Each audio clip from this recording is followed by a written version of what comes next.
Welcome to Twisted Truths, where betrayal meets brutal payback, and where the most unexpected twists expose what people are really capable of. This story isn't just shocking, it's personal. My name is Derek. I'm 43, a financial planner based in Raleigh, North Carolina. I've spent the past 16 years helping people guard their wealth, avoid scams, and outsmart bad decisions. But none of that training prepared me for what I saw on my phone at exactly 11:32 a.m. on a Wednesday. I've transferred your father's inheritance to my account. I'm starting over, with someone who actually understands me. That was it. No call. No warning. Just a single text. And a screenshot of our joint account showing $0, exactly $8,300 gone. My wife, Maya, had told me she was heading to Sedona for a soul alignment retreat. Something about chakras, self-discovery, and guided breath work. I'd footed the bill, like I always did. Just like I paid for her emotional detox workshop in Vermont. Her ayahuasca journey in Peru. Her holistic fasting in Topanga Canyon. After my father passed, she said she needed space to grieve her own way. But I was the one who lost him. My father, Malcolm, was my best friend. He'd raised me alone after my mom left. A mechanic who worked 6 days a week and spent Sundays showing me the beauty in doing things the right way. He didn't leave millions, but he left enough. Enough to make a difference. Enough to carry his name forward. And now, it was gone. I didn't throw my phone. Didn't scream. I just stared at the screen. Then I texted back. Understood. Enjoy the retreat. Because here's what most people don't get about betrayal: by the time it happens, the signs were there long before. I'd started noticing them 6 months earlier. Maya suddenly wanted to connect more on finances. Wanted access to more accounts. Started asking pointed questions about wills, trusts, payouts. Questions that weren't born of curiosity, but strategy. My dad's funeral had barely ended when she whispered to me, "Now we can finally start fresh." I thought she meant emotionally. Turns out she meant financially. She'd always resented how close I was to him. How I'd spend Sundays at his old garage, even after his health started failing. How we'd talk for hours over spreadsheets, retirement goals, how to stretch every dollar. She called it obsessive. Said I was emotionally codependent on a man who smelled like grease and nostalgia. But Dad taught me to protect what matters. That day at the office, after reading Maya's message, I opened my laptop. Clicked into the real accounts, the ones she didn't know about. The trust was still intact. The Wyoming LLC untouched. The investment portfolios I'd set up after Dad's diagnosis. All secure. She'd taken the bait, the $8,300 I'd purposely left in the joint account she insisted we merge after Dad's will was read. I had a gut feeling she'd do something eventually. She just did it faster than I thought. What I felt wasn't rage. It was validation. Sad, hollow validation. Maya and I had been married 9 years. We met when I was 34, convinced I was too old to find real love. She was magnetic. Smart. The kind of person who could quote Nietzsche and flirt in the same sentence. I thought she grounded me. But I realized, years too late, she was only ever loyal to her next chapter. The retreats, the spiritual guides, the energy work, it was all a smokescreen for disconnection. She pulled away in waves, always cloaked in self-work. After Dad passed, it got worse. Her phone became her partner. New contacts. Unfamiliar names. One of them, I now suspect, was him. Whoever the someone knew was that she texted about. The phone buzzed again the next morning. "I know you're hurt, but this is best for both of us. At least now we can move forward honestly." Honestly. That was rich. She'd been planning this for months, slowly manipulating our marriage toward a silent heist. And I let her. Because I loved her. Because I thought love meant trust.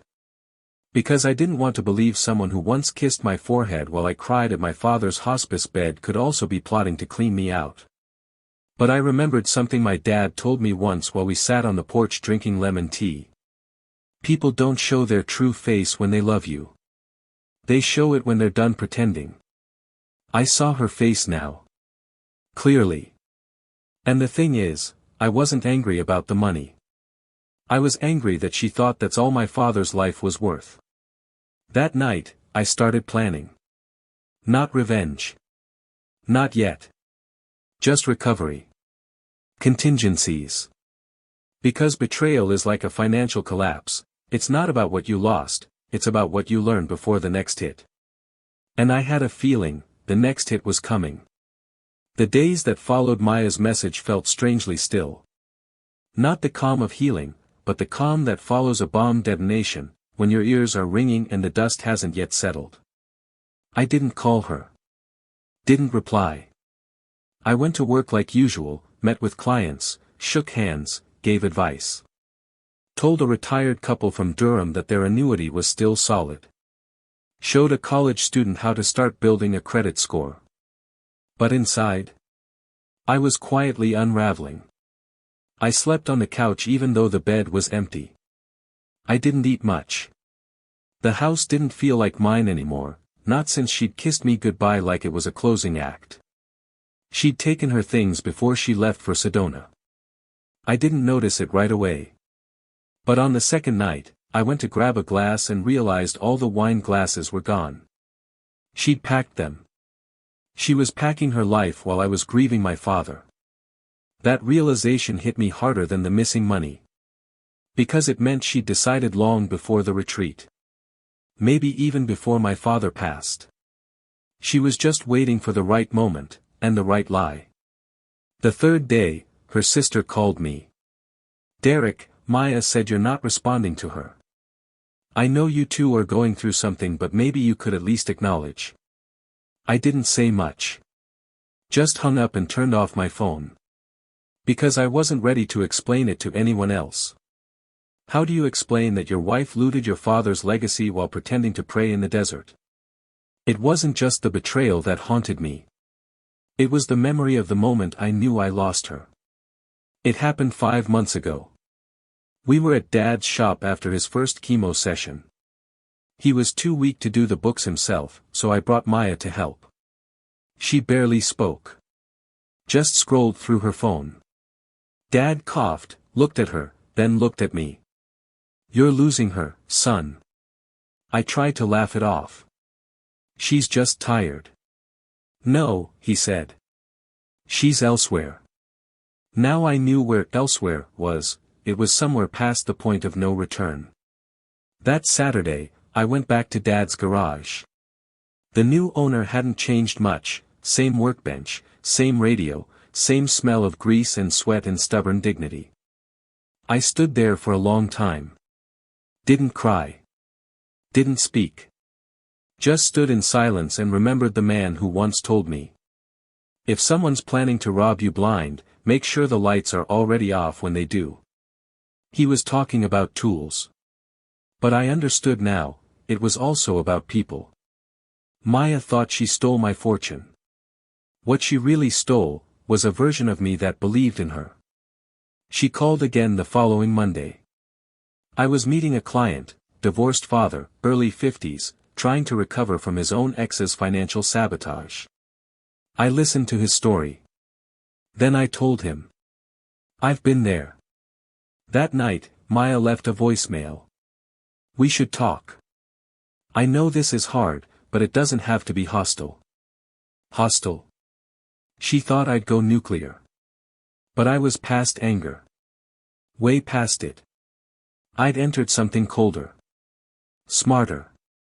See, grief doesn't always cry.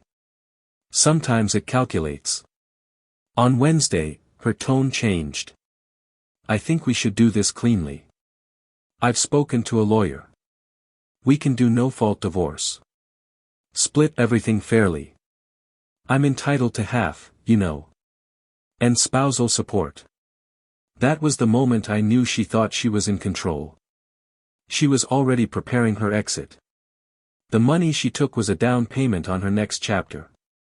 And she believed, truly believed, there was more. That the inheritance she saw was just a sliver. That I'd stashed the rest and she had the right to it. She was about to learn the difference between access and ownership. On Thursday, I got another message. My lawyer said the transfer was legal. Joint account. Shared funds. I'm covered. I replied for the first time since her betrayal. Great. Then we don't need to talk. She called immediately. Derek, wait, can we just be adults about this? You were an adult when you took the money. So was I when I left it there for you to find. She went quiet. You left it there. Bait works best when it's visible. You're sick. I almost laughed. That's one way to look at it. Where's the rest of it? What rest? She exhaled hard. Derek. Don't play games. Your father ran a business for 40 years. That shop was paid off. The life insurance, there had to be more. And if there is? I'm entitled to half. My lawyer says if you hide assets. You should definitely have him look into that. That was the last time we spoke before the legal notice arrived. She filed for divorce. Claimed I was emotionally manipulative. Said I hoarded marital assets. Claimed emotional neglect. I read the whole thing, then poured a whiskey and stared out at the backyard where we once planned to build a patio. Then I opened the file folder labeled Plan B. Because now, it was time to move from survival to preparation. I wasn't going to fight her with anger. I was going to fight her with math. And Maya? She never did well with numbers. I'll never forget the look on Maya's face when she opened the folder. Of course, that moment came later, but it began with a visit to my attorney. Not a flashy, billboard lawyer. Just an old friend from college, Victor Chang. Brilliant, quiet, surgical. The kind of guy who preferred paperwork to arguments, but always won both. I handed him the divorce papers Maya served me and watched him skim them like they were a pop quiz. Did she really list your inheritance as marital assets? Yep. She's either desperate, overconfident, or both. Can I say, all of the above? Victor smirked. Then let's give her enough rope to hang herself. But carefully. See, the thing about being a financial planner is you don't just manage money, you forecast behavior. Maya had always been emotionally driven. Passionate. Impulsive. She moved fast when she wanted something. Especially when she thought someone else was standing in her way. The moment she took that $8,300, I knew she'd be coming for more. And I knew she'd do it loud, legal, and with the help of some overpriced, healing attorney from her retreat friend group.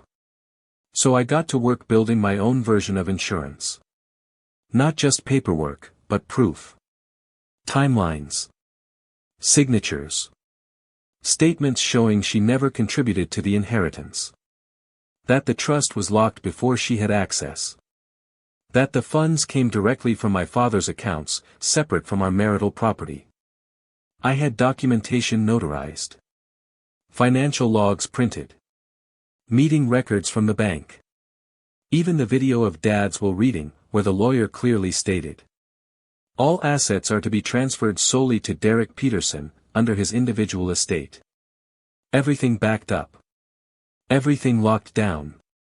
When Victor saw the pile I'd brought him, he leaned back in his chair and whistled. Man, you're more prepared than most of my divorce clients ever are. I smiled, but only with half my face. This wasn't just a marriage. It was a test. And I failed the first half. Victor tilted his head. But I'm ready for the second.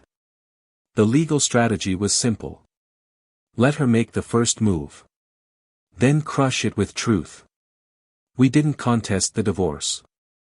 We didn't fight her lawyer's claims up front. We let her believe the path was clear. And as expected, Maya's confidence turned into demands. A letter from her lawyer arrived 2 weeks later.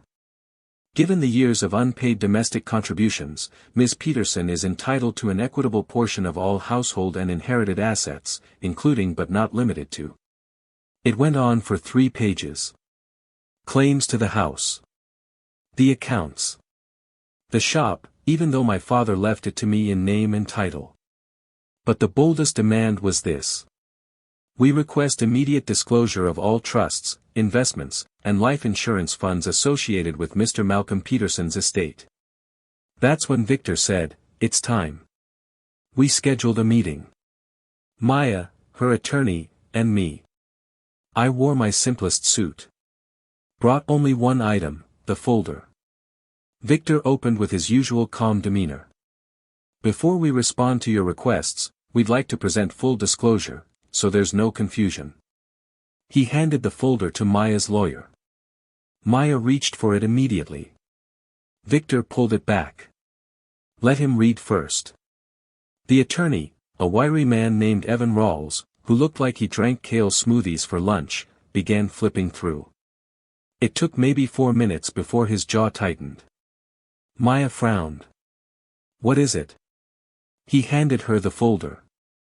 That's when she saw the trust documents. The date stamps. The corporate structure of the Wyoming LLC. The complete accounting trail from my father's accounts to protected holdings she never had access to. Maya looked up. "What is this?" Victor leaned forward. "It's the truth. The entire inheritance was structured under a private trust. Before your client gained any legal access to joint marital accounts. She never touched a penny of it." Maya's voice cracked. "Then what did I transfer?" Victor smiled, gently, almost sympathetically. "My client's savings. Funds he left in a joint account for shared expenses. He left them there because you insisted. He moved the real inheritance before that account ever existed." Her hands trembled as she turned pages. "This isn't right. He hid this from me." "No," I said quietly. "I protected it from you." That meeting didn't end with shouting. It ended with silence. The kind that follows when someone realizes they weren't the thief, they were the mark. Evan Rawls asked for time to reassess the case. We left calmly. As we walked to the elevator, Maya followed. "You tricked me." I turned to her slowly. "No, Maya. You played your game. I just didn't fold. You made me believe that we were in this together." "Yeah. I believed that, too. Until you proved otherwise." She took a step closer. "What happens now? You keep what you took. That's your reward. And the rest?" I smiled, for real this time. "The rest is what you'll never touch again." That night, I drove to the edge of the city. Parked at Dad's old fishing spot. Sat by the lake and let the silence fill me, not with despair, but with clarity. Maya had tried to rob me blind. But all she took was the mask she used to wear. She thought she'd won. But she hadn't read the fine print. And as any good planner knows, the devil is always in the details. The thing about revenge? It doesn't always come with fireworks. Sometimes it arrives in the form of a certified letter. Other times, in the slow, sinking realization that the future you thought you stole was never yours to begin with. Maya didn't call me after that meeting. Not that night. Not that week. But her lawyer did.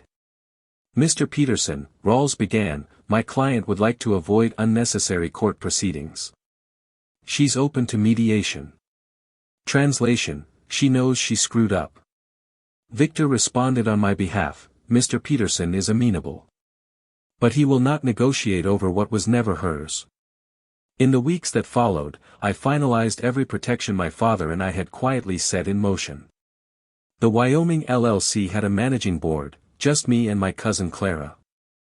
The trust had a clause locking all distributions unless for my health, education, or new investments, no spousal claims allowed. The shop was in a holding company. No equity for Maya. No lien opportunities. And the prenup? Oh, yes, it existed. Signed 8 years ago.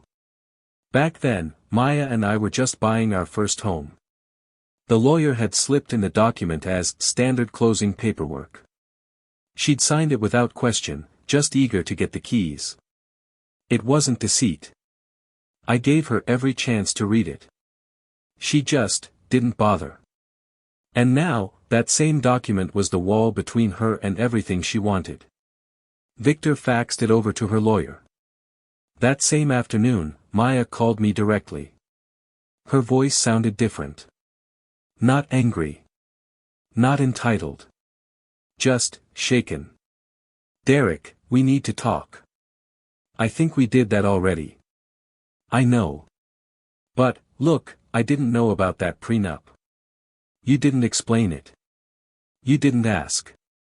I thought we were building a life together. I trusted you. I laughed, not loudly, just enough that it hurt. You trusted me. You emptied our account and left the country with someone else. There was a pause. Then, you don't understand what it's like to feel stuck. To feel unseen. No. I don't. Because I didn't marry someone to disappear, I married someone to build a future with. You wanted a fundraiser. I wanted a partner. She tried again 2 days later. Derek, please. This isn't about money. I just want fairness. You had fairness. You had a life. You had a man who bent over backwards to support you, emotionally, financially, spiritually. Don't throw that in my face. I'm not.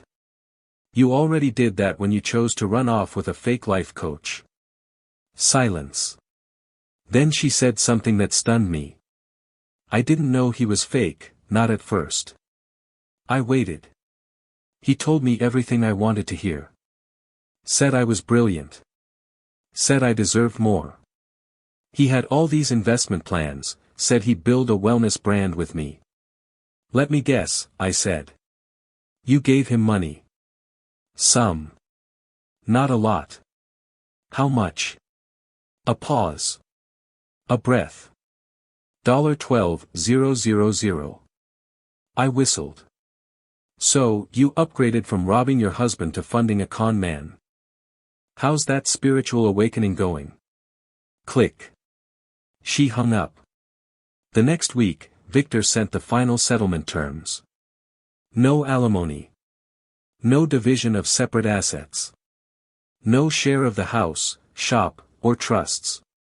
We offered no fight over the $8,300 she stole. But everything else? Off the table. If she signed, we'd waive court. If not, we'd take it public. A month passed. I didn't hear from her. Then, out of nowhere, Victor called me with a smirk in his voice. She's trying to contest the prenup. Of course she is. She says she was emotionally misled. She was emotionally manipulative. Victor chuckled. I know. So do the witnesses who signed it. And the notary who's still practicing in Wake County. She doesn't have a case, does she? Not even close. I leaned back in my chair, the weight of it all sinking in. Revenge wasn't some grand explosion. It was a slow process of outlasting someone who thought you were too soft to protect yourself. Eventually, her lawyer caved. The prenup held. The judge upheld every clause. Her claims were dismissed. The divorce was finalized 3 weeks later. I didn't celebrate. Didn't tell anyone. Just went home, opened a bottle of the scotch my dad saved for something worth surviving, and sat in the quiet. Maya was gone. And so was the version of me that would have forgiven her. 2 days later, I got a voicemail. Derek. I signed. I know it's over. I just I hope someday you understand. I wasn't trying to hurt you. I was just trying to find myself. I deleted the message. She hadn't just hurt me. She'd tried to erase everything my father ever worked for. But the thing is, she failed. Because she thought inheritance was only money. She didn't realize it was also wisdom. And my father left me both. 6 months after the divorce was finalized, I got the call. It was a Thursday. Midday. I was at my desk helping a young couple figure out their financial future, first home, first kid on the way, tight budget. It felt good, guiding people again. Helping others avoid the cracks I'd fallen through. Then my phone buzzed. Unknown number. I let it ring. Then another call came in. Same number. Then a text. Derek. Please. It's Maya. I stared at the screen for a long time. Then tapped, call back. Her voice was wrecked. Derek, thank God. I didn't know who else to call. I stayed silent. She sniffed hard. He's gone. Derek. Derek, he took everything. Who? Eli. The guy who I left with. Ah. Eli. So that was his name. She started to cry. Really cry. Not the manipulative kind she used when she was cornered. This was different. Raw. Broken. He emptied the account. Took the brand money. The retreat fund. Even the money I borrowed against my sister's house. I froze. You borrowed against her house. She trusted me. She co-signed the investment. I don't know what to do. How much? Silence. Maya. How much? $37,000. I sat back in my chair. He left 2 weeks ago. Said he had to meet a partner in Costa Rica. Then he ghosted me. Phone off.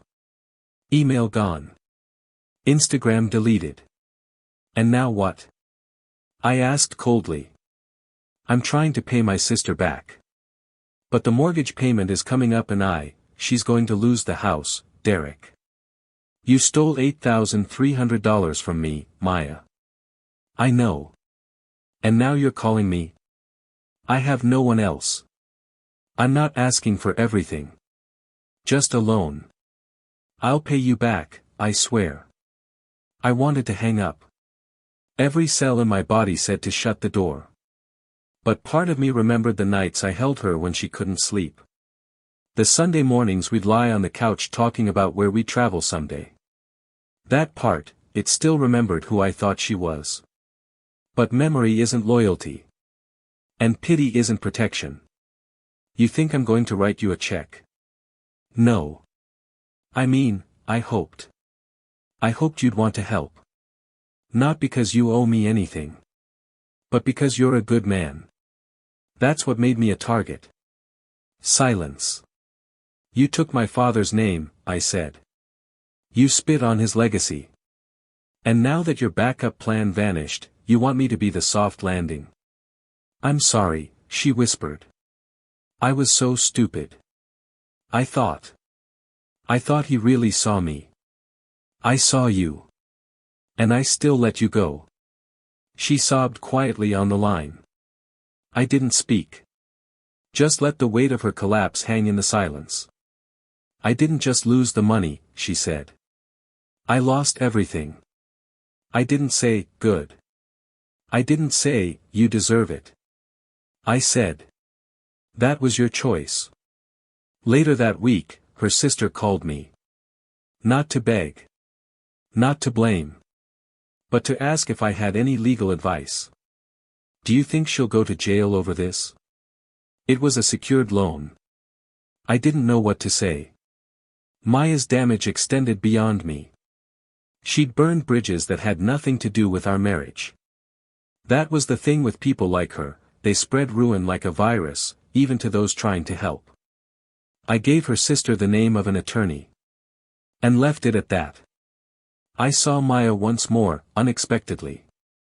I was walking into a coffee shop downtown, and she was sitting alone in the corner. Hair tied back. No makeup. Same sweater she used to wear when we couldn't afford central air. She looked up. Saw me. And froze. I nodded once. She didn't smile. Just looked down and pulled her sleeves over her hands. I didn't approach her. I didn't need to. Because the look in her eyes said everything. You were the one thing I shouldn't have broken. Revenge didn't taste sweet. It didn't bring a high. It didn't heal what she took. But it did give me something better. Peace. I hadn't stooped to her level. I hadn't become cruel or vindictive. I just protected what mattered. And let the consequences find her on their own. It was a Tuesday afternoon when I found it. I'd been going through old storage boxes from my dad's shop, folders filled with insurance paperwork, handwritten invoices, even receipts from the 1980s. I wasn't looking for anything specific. I just missed him. I missed the way he organized things. How every tool had a hook, every receipt had a paperclip. He wasn't wealthy by the world's standards, but he left behind something more valuable than cash, order. That's when I found the yellow envelope. It was tucked inside a binder labeled, personal, to be opened only by Derek. I sat on the floor of my garage and peeled it open with trembling hands. Inside, there were 3 pages, handwritten in blue ink.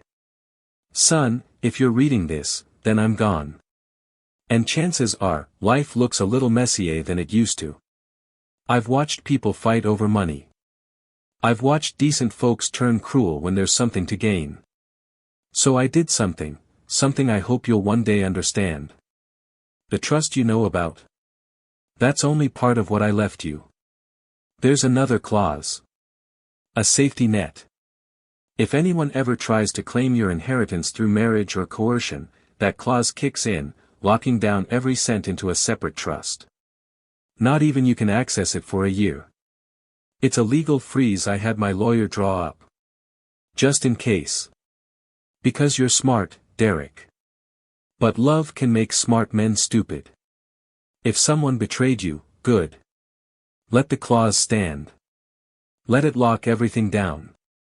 Let them see how nothing, not even charm or paperwork, can break what we built. But if you're safe, if you're loved again, then you'll know when it's time to unlock it. And that means you passed the final test. Dad. I sat there, stunned. Because suddenly, everything made sense.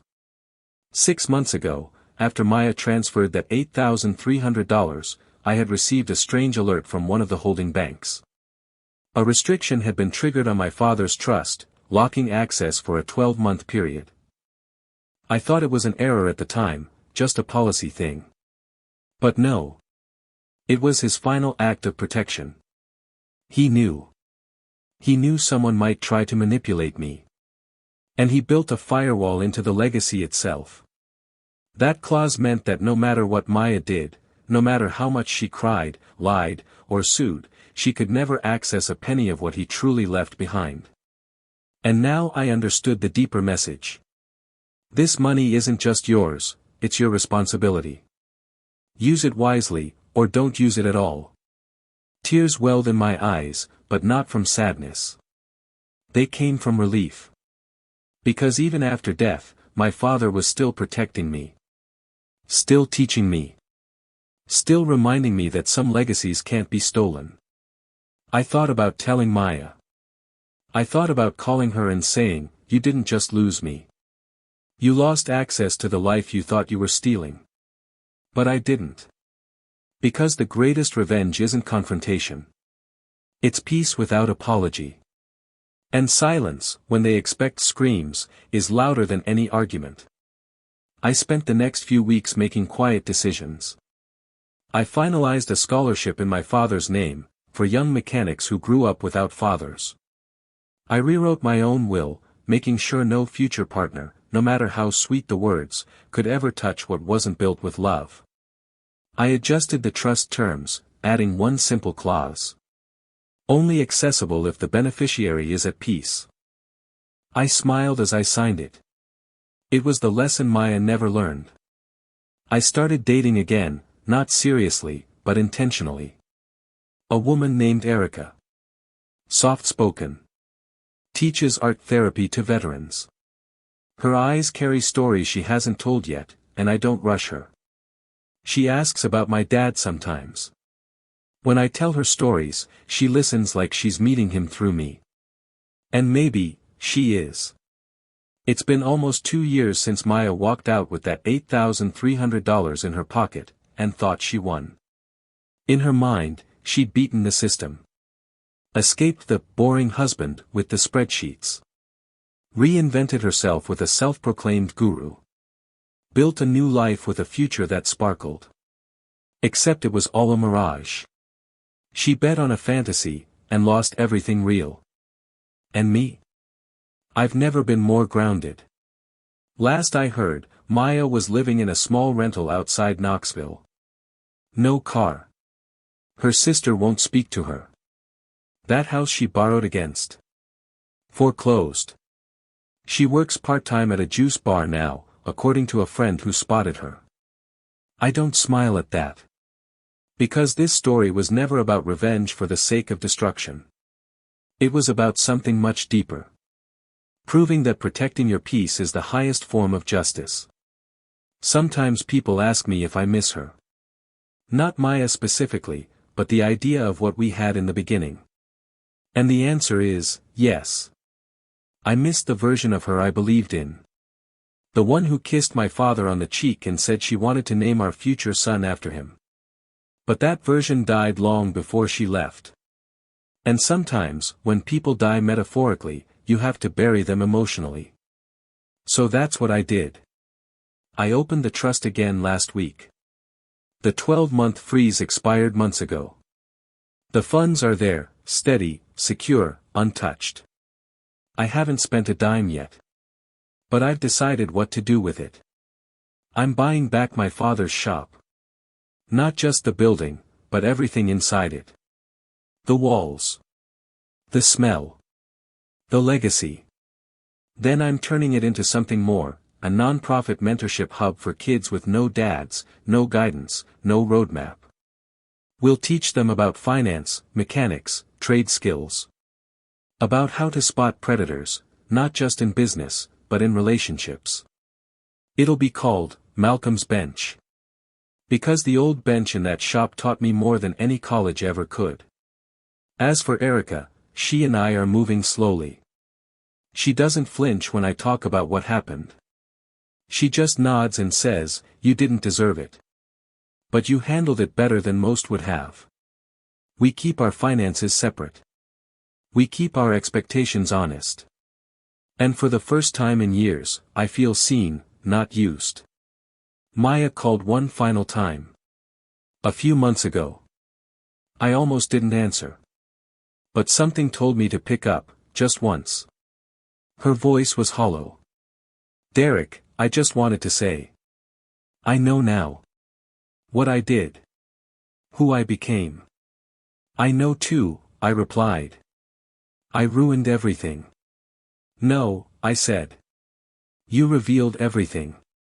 That's not the same." She sighed. "If you ever want to talk." "I don't," I said gently. "But I do wish you peace." Then I hung up. That was the last time I heard from her. I'm not angry anymore. I don't wish her harm. I wish her clarity. Because sometimes, life gives you the exact lesson you tried to avoid. She thought she won because she emptied a bank account. But all she took was the bait.